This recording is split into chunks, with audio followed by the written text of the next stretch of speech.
Although this uncomfortable fact has nearly entirely been written out of our history books, it must be stated here.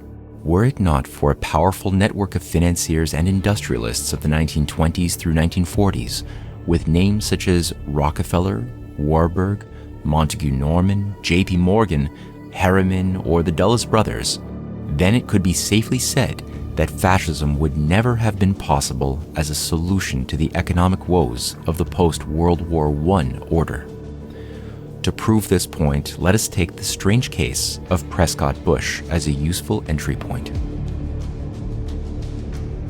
The patriarch of the same Bush dynasty that gave the world two disastrous American presidents made a name for himself funding Nazism alongside his business partners Averell Harriman and Averell's younger brother, E. Roland Harriman, the latter, who was to recruit Prescott to the Skull and Bones while both were studying at Yale.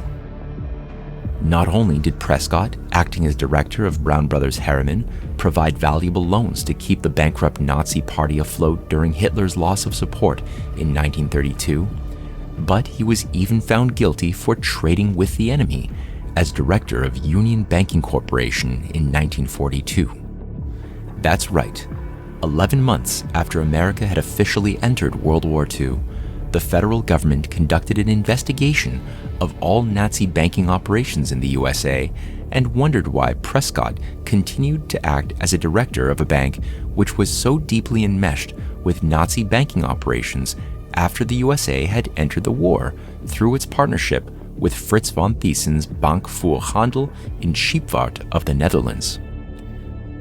The Dutch bank itself was tied to a German combine called Steelworks of the German Steel Trust, which controlled 50.8% of Nazi Germany's crude iron, 41.4% of its universal plate, 38.5% of its galvanized steel, 45.5% of its pipes, and 35% of its explosives.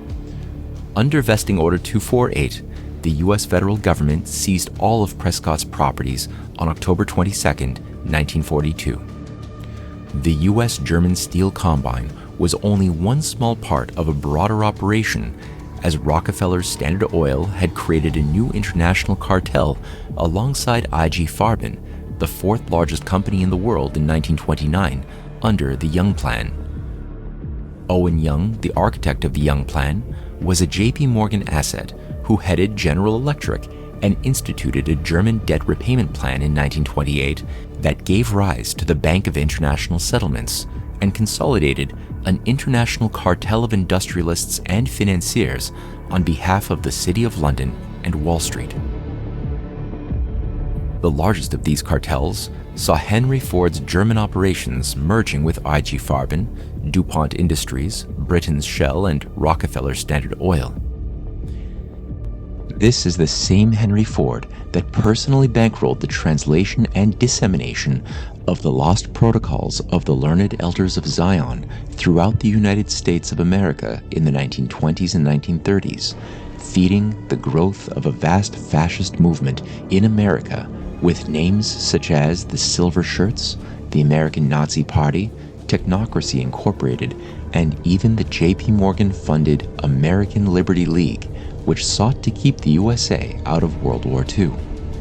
Nearly all of these organizations would be closely coordinated by the occult networks of Aleister Crowley and British intelligence.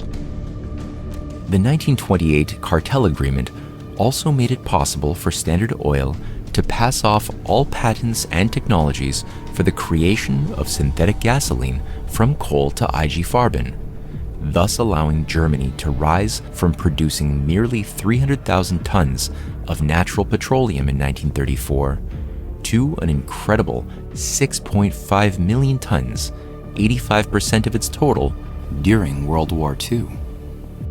Had this patent technology transfer not taken place, it is a fact that the modern mechanized warfare that characterized World War II could never have occurred.